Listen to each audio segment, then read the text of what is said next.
Greetings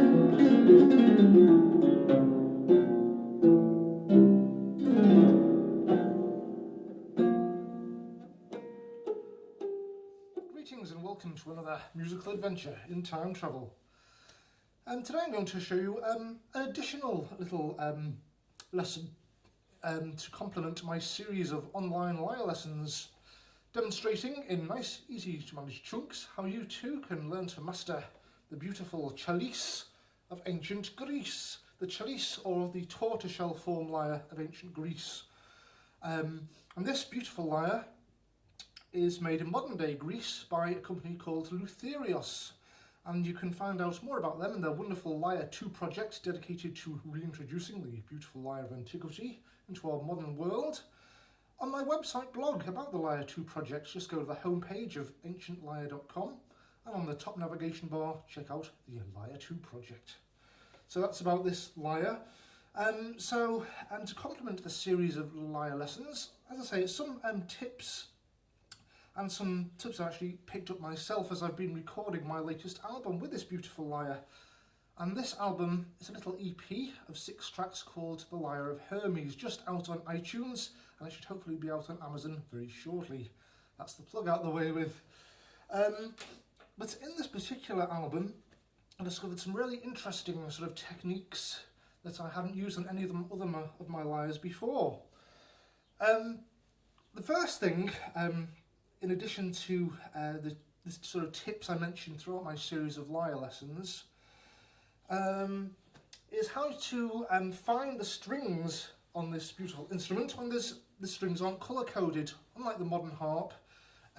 Obviously, in antiquity, the strings of lyres I don't think were colour coded in any way, but this makes a little bit of a problem when you're trying to find notes very quickly. And when you want to do some mad improvisations, I'm going to do very shortly. And also, it's very hard to find exactly where the harmonic point of the string is unless you have some indication on the string. The harmonic point is where you have this lovely sort of sound that you can get on a guitar as well by lightly stopping the string exactly in the middle.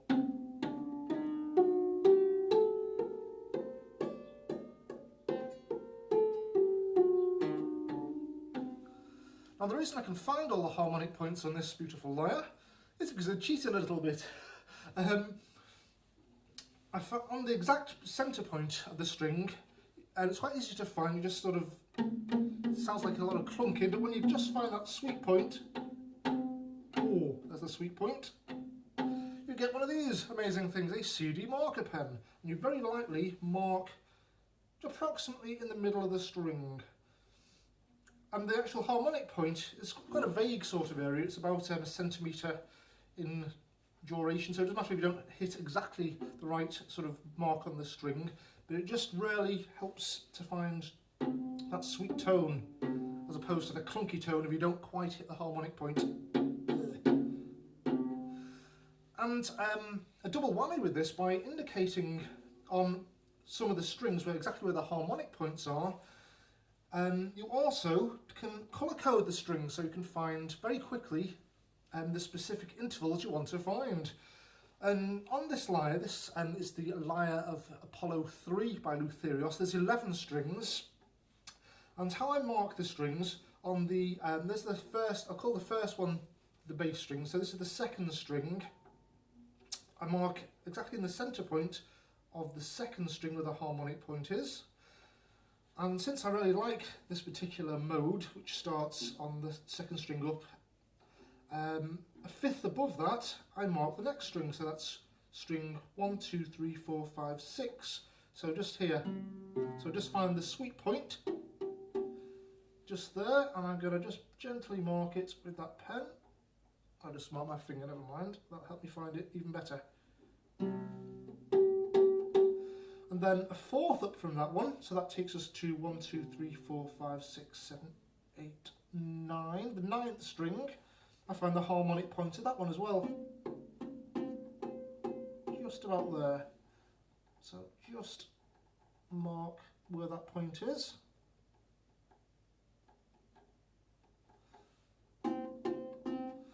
And the very last string I like to just mark where the harmonic point is. It's quite hard to find. There we are, just there, so I'm just going to mark that one. So now we've got a rough indication where all the harmonic points are, and by playing in between those strings I can find the harmonic points of every other string in between them.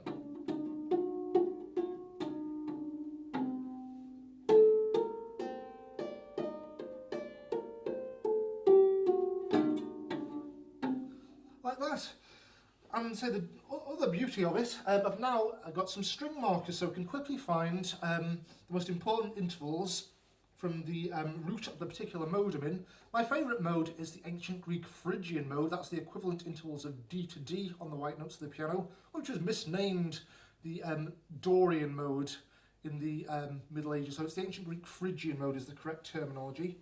And that's, you can start that on this particular tuning on string 2. So automatically I've got string 2 marked, that harmonic point. The 5th above that is also marked, so I can quickly find that. And the next one, the root of the Phrygian mode, an octave from the bottom one, there's also a harmonic point on it, so I can find that very quickly.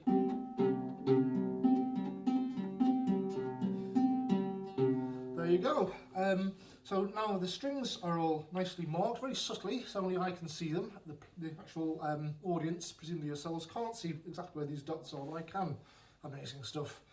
So to put everything together, I'm going to do a little improvisation, which is the last track from my album, the Lyre of Hermes. And all the tracks on this album are spontaneous improvisations, as I like to keep things fresh and never to be repeated ever again in exactly the same form.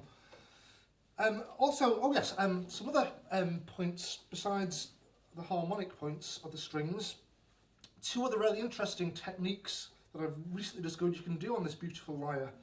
You can actually play tremolo, a bit like a whammy bar on a guitar. And you can do this by very lightly pressing just above the string, above the vibrating proportion of the bridge, so this sort of effect.